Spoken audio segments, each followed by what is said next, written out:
James Thomas Morning Blend. Here we go again with the movie reviews. I have Janelle and I have Tony.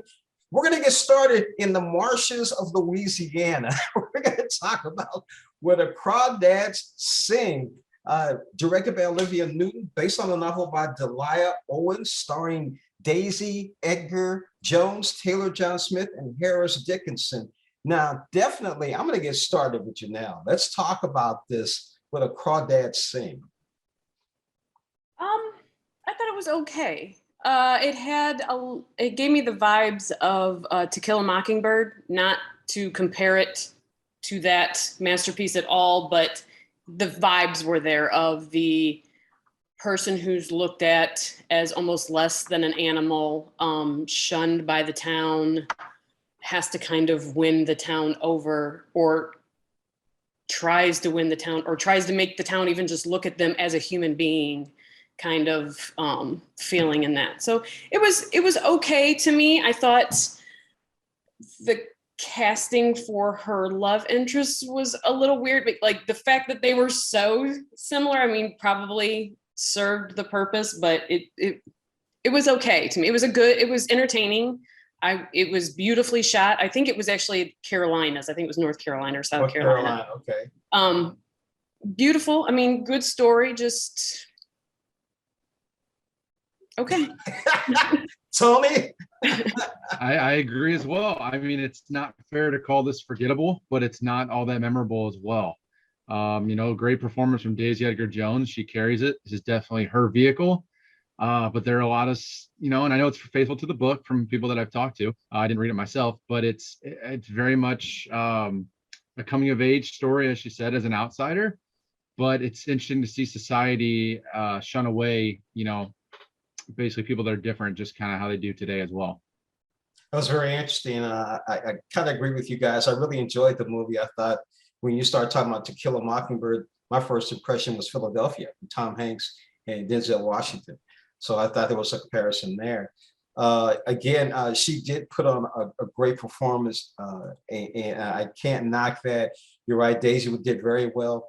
I may agree with you on that too, Janelle. The love interest, just those guys, I'm not quite sure about that. But we're not going to spoil it for people because there's a surprise ending there. There's a spoiler. We will not give that away. So very quickly, what the Crawdads Sing, beginning with Janelle, what do you give it? 2.5, 3 out of 5. It was okay. It was worth $5 of getting out of the heat on a Tuesday, maybe at the movies, but just okay. Tony? Give it 3 out of 5. Tonally uneven, and honestly, it feels very long, and it's not that long of a movie. It's only a bit of 5 minutes over 2 hours. So you do feel the time creeping by. Like you said, you alluded to, a very good ending. But yeah, 3 out of 5 for me. Sorry, Reese Witherspoon. We all give it 3. That's what the consensus is going to be. Yes, Reese Witherspoon has something to do with production of it, and she usually does pretty good movies. But this one, it was just okay. So let's move from North Carolina, as I was corrected, and let's head to Paris. Mrs. Harris goes to Paris. Tony, let's start off with you.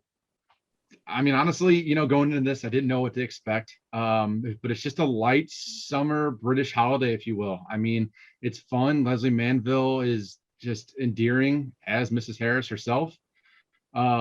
It's just a feel-good film. The entire cast, they're just all charming. They get along so well, and the stakes are very low. But it is basically a fairy tale, and it shows only the good of humanity for the most part, which I think we all can wish that's how it was. Janelle? Oh,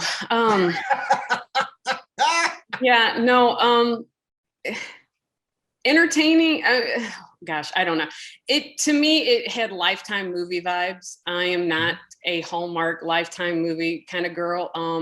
It had the same formula of plucky small town girl, wows all the big wigs, the rich, wins over everybody with her little plucky charm. And that's so Lifetime movie vibes. I think Leslie Manville, it underserves her.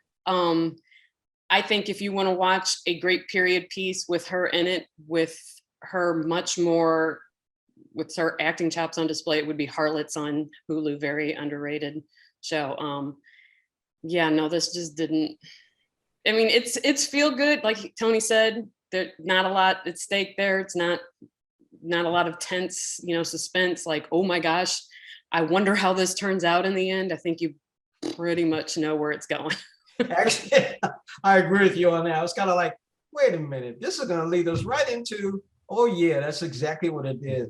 Miss Harris Goes to Paris, an enchanting tale of a seemingly ordinary British housekeeper whose dream is to own a couture Christian Dior gown. This is the movie we're talking about.